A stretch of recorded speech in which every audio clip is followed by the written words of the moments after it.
Hello' মাই friends মাই family. আপোনালোক নিশ্চয় ঠিকে আছে, ময়ো বৰ্তমান ঠিকে আছোঁ।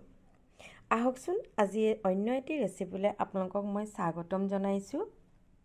মই এয়া উপকৰণখিনি আপোনালোকক জনাই দিছোঁ ইয়াতে। আৰু মই আজি বনাবলৈ লৈছোঁ আলু পৰঠা। মিক্স আলু পৰঠা কেনেকৈ বনাওঁ আপোনালোকক দেখাই যাম।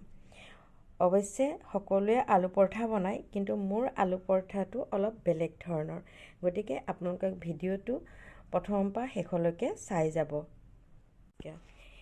এয়া মই আপোনালোকক আজি বনোৱা উপকৰণখিনি মই কৈ গৈছোঁ। আজি মই যি আলু পৰঠা বনাম তাৰ কাৰণে মই কি লৈছোঁ চাই লওক।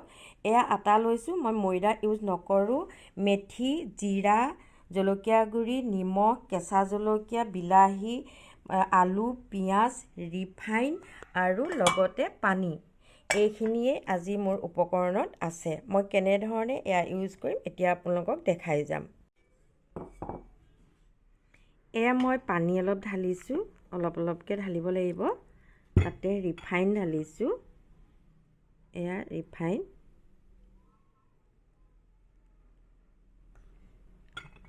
নিমখ, সোৱাদ অনুযায়ী নিমখ লৈছোঁ। এতিয়া মই এইখিনি লাহে লাহে অকণ পানী দি মাৰি যাম।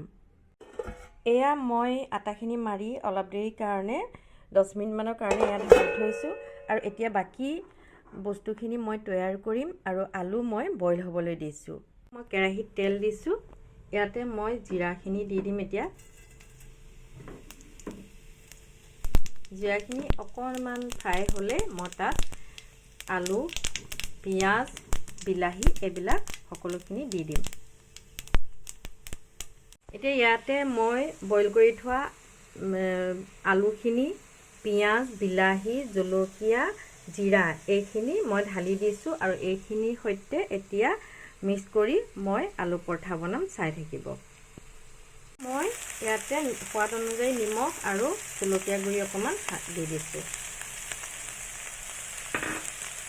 ইয়াত মই এতিয়া পৰঠাটোত মেথি দি পেলাই বেলিম, চাই থাকিব আপোনালোকে। মেথি দি মই দেখিছে নহয় আলু পৰঠাটো বনাবলৈ লৈছোঁ। আলু পৰঠা মানে আলুখিনি মই বনাইছোঁ পৰঠাৰ লগত খাবৰ কাৰণে। আৰু দুটা এটা মই ভিতৰত ভৰাইও দিব পাৰোঁ, কিন্তু এইখিনি চাওক আপোনালোকে মই মেথি দি পেলাই এয়া আলুটো নিদিয়াকৈ মেথি দি পেলাই এইখিনি কৰিছোঁ।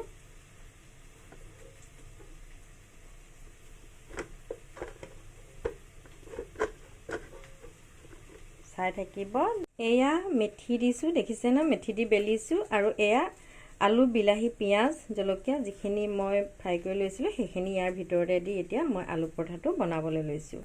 আপোনালোকে চাই থাকিব।